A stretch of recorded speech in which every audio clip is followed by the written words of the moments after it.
Hello my dear students. तो कैसे हैं आप लोग? आप सभी ने बहुत ही अच्छा प्यार दिया पिछले वीडियो में, तो आप लोग बहुत ही अच्छा। और एक मैंने फिर से वीडियो अपलोड किया और आप लोगों ने इतना अच्छा सपोर्ट किया कि फिर से मेरा वीडियो का व्यूज़ 1K में चला गया। तो इसके लिए मैं आप लोगों को दिल से धन्यवाद करता हूँ। तो चलिए आज मैं आपको आगे पढ़ाता हूँ। अगर कोई भी व्यक्ति मेरे रियल लाइफ के बारे में इंटरेस्टेड है तो आप हमें, if you want to know my real life you should follow me on Instagram। यदि आप मेरे रियल लाइफ के बारे में जानना चाहते हैं तो आप हमें इंस्टाग्राम पे फॉलो कर सकते हैं, कोई दिक्कत वाली बात नहीं। इंस्टाग्राम का आईडी और फेसबुक पे भी फॉलो कर सकता है, कोई दिक्कत नहीं। जहाँ से भी खोज सकता है, कोई दिक्कत नहीं। आपको जो भी मैसेज करना हो, क्वेश्चन करना हो तो क्वेश्चन भेज सकते हैं। व्हाट्सएप नंबर भी है, सारा चीज़ तो है ही आपके पास। तो आपको कुछ भी डाउट हो इंग्लिश में, आज मैं आपको एक बहुत ही अच्छा सा दायरा कराने वाला हूँ और वो है वोकैब। क्या है? वोकैब। देखिए, ठीक है, clear? Is my point clear? Yes और नॉट? चलिए आज जो मैं आपको कराने वाला, सबसे पहले मैं आपको दिखा देता हूँ। अगर कोई व्यक्ति, देखिए सबसे पहले एग्ज़ाम में 100% मार्क्स सबसे पहले कहा जाए आपकी ये क्लियर होते ही हैं। ग्रामर आपकी क्लियर होती है। बच्चा का ग्रामर जब भी आता है बाबू तो 50% आता है। कितना परसेंट आता है? 50%। यानी ग्रामर आपकी क्लियर होती है, इसमें तो कोई दिक्कत वाली बात नहीं। दूसरा होता है वोकैब। क्या होता है? वोकैबलरी। तो वोकैबलरी 25% तक मान लो, 25%। और एक होता है कॉम्प्रीहेंशन, कॉम्प्रीहेंशन सेक्शन, ये भी 25% ही मान लो आता है। अब देखो ये कॉम्प्रीहेंशन जो होता है बाबू, ये दो चीज़ में काम करता है। ये जो कॉम्प्रीहेंशन होता है ये आपका बैंकिंग सेक्शन में ज़्यादा आता है देखने को। तो कॉम्प्रीहेंशन में देखो, ये कॉम्प्रीहेंशन वाला जो पार्ट है इसमें आपकी इसकी नॉलेज होनी चाहिए। किसकी बाबू? ग्रामर की। और किसकी होनी चाहिए? वोकेबलरी। यानी ये दोनों, अगर आपको ये दोनों क्लियर है, ये दोनों क्लियर है तो इसमें आपको दिक्कत वाली बात नहीं होगी। हर कई लोग हिंदी के आधार पे सीखते हैं, हिंदी के आधार पे नहीं। मेरे पास उतना टाइम है नहीं बाबू कि मैं आपको हिंदी बता सकूं, ठीक है। ये देखिए मैं अपना खुद का मतलब अभी प्रैक्टिस बुक ही लिख रहा हूँ, अभी लिख ही रहा हूँ। जिस दिन पूरा तैयार हो गया इसे फिर छपवाऊँगा भी, चिंता मत करो। और ये बहुत ही अच्छे तरीके से मैंने इसे रूट को तैयार किया है। ये देखिए पूरा एक कॉपी है जिसे मैंने तैयार किया है। तो आज मैं इसी से आपको वोकैब पढ़ाऊंगा और किस तरह से याद करना है वो। आज मैं आपको ग्रामर नहीं, आज वोकैब पढ़ाऊंगा और याद करने के ट्रिक भी डिस्कस करूंगा, ठीक है। तो ये बातें समझ में आ गई? चलिए कोई दिक्कत नहीं। चलिए तो आज हेडिंग दीजिए रूट वर्ड्स, यानी रूट से कैसे हम लोग वर्ड को याद कर सकते। तो रूट वर्ड देखो, रूट कोई बेसिकली रूट से एग्जाम में क्वेश्चन नहीं आता, लेकिन आप लोग वोकैब याद करोगे तो वोकैब रूट से याद करने में बहुत ही मदद मिलेगी। तो चलिए सबसे पहले समझते हैं रूट, ठीक है। इधर दिखा दे, चलो रूट समझते हैं। क्या भाई साहब? रूट। अब समझते हैं ये रूट क्या होता है। तो ये रूट कहा जाए तो बाबू तो ये दो तरह का होता है, एक होता है लैटिन रूट और एक होता है ग्रीक रूट। क्या होता है? एक लैटिन होता है, एक ग्रीक होता है। अब इसको समझा जाए तो रूट को जो कहा जाए, डिफाइन किया जाए तो इसको बोला जाता है basic form of a word. मतलब जो वर्ड का बेसिक रूप है उसको क्या कहते हैं? रूट कहते हैं। क्या कहते हैं? रूट। रूट से आपको, मैंने क्या बोला, रूट से आप किसी भी चीज़ को याद करने में वर्ड मीनिंग को सहायता मिलती है। इससे एग्जाम में क्वेश्चन नहीं आता है लेकिन याद करने में। अब रूट ही है जो आपको एंटोनिम्स, सिनोनिम्स, स्पेलिंग टेस्ट, सारा चीज़ आपका वोकैब का क्लियर 50% तो ये करा देगा, गारंटी है। उसके बाद कहा जाए तो ये रूट हो गया। अब रूट में होता है, अब इस रूट से पहले इधर दिखाई दे रहा है, चलो इधर लिखते हैं। ये मान लीजिए हमने लिखा रूट। क्या लिखा बाबू? रूट। तो रूट से पहले जो भी जुड़ेगा वो होगा प्रीफिक्स। क्या होगा बाबू? प्रीफिक्स। और रूट के बाद जो भी जुड़ेगा वो होगा सफिक्स। ये चीज़ें मैंने पढ़ा दी है। तो जिन्होंने मेरा प्रीफिक्स और सफिक्स का वीडियो नहीं देखा है, आप प्रीफिक्स और सफिक्स का वीडियो देख लीजिए, कोई दिक्कत वाली बात नहीं है। जैसे मान लीजिए हमने कहा रूट, क्या बोला बाबू? रूट। तो रूट को हम लोग क्या कहते हैं? इंग्लिश में ही इसे कहते हैं बेसिक, रुक जाओ लाइट प्रॉब्लम, ठीक है। चलिए एक बार लाइट चेक कर लेता हूँ, बस 2 मिनट।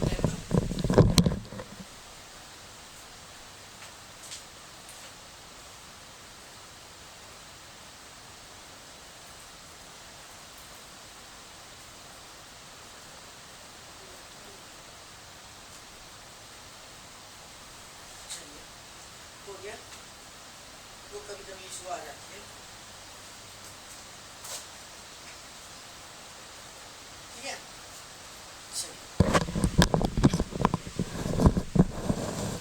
कोई दिक्कत नहीं, जैसे भी अभी पढ़ना है आपको।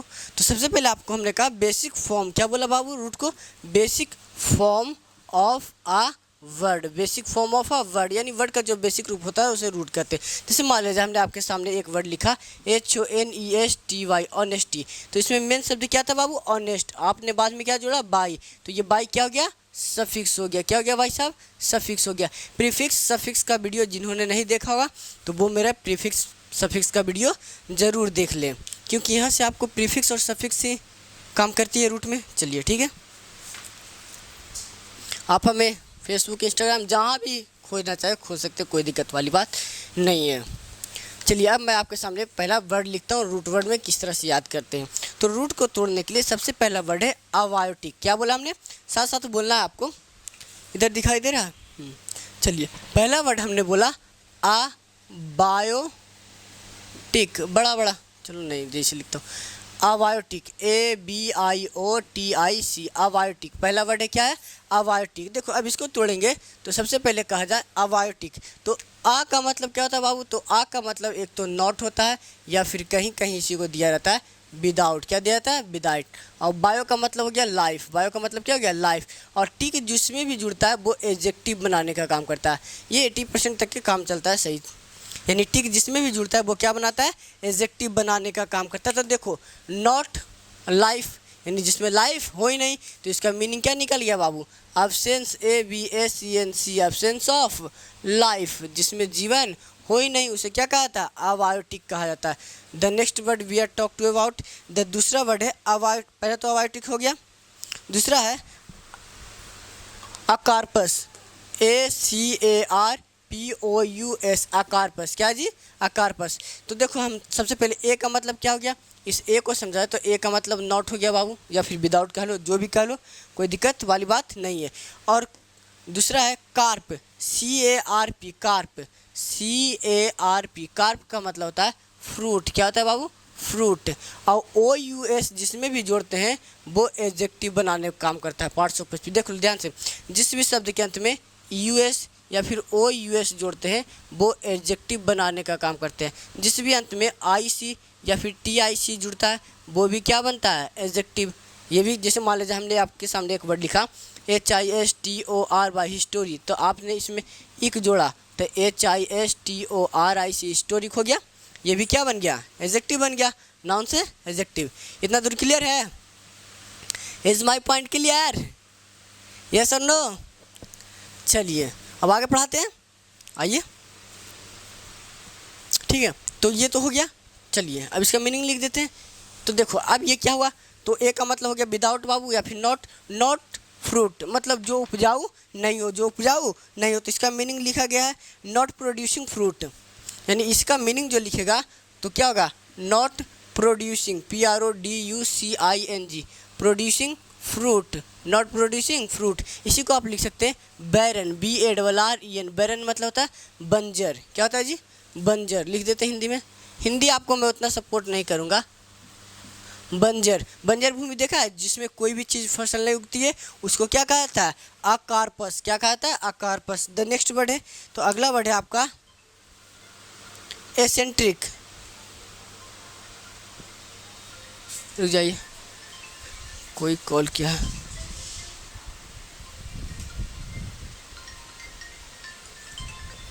चलिए ठीक है, अगला वर्ड है, तीसरा वर्ड है आपका एसेंट्रिक, ACCENTRIC, एसेंट्रिक। देखो एसेंट्रिक,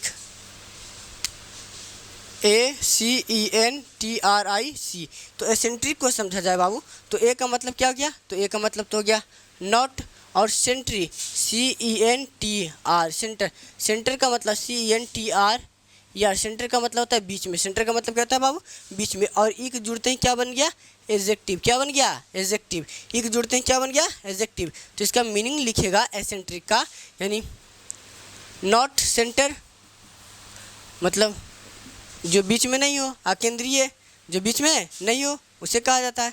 ठीक है, तो आज के लिए आज की वीडियो में इतना ही। मैं इसके बाद कल आपको ज़रूर पढ़ाऊँगा, क्योंकि आज मुझे कुछ अर्जेंट काम है इसके लिए। तो आप लोगों के लिए सपोर्ट करें ज़रूर। अगर जो आपको कोई डाउट हो तो आप नंबर पे मैसेज ज़रूर कर दें, ठीक है।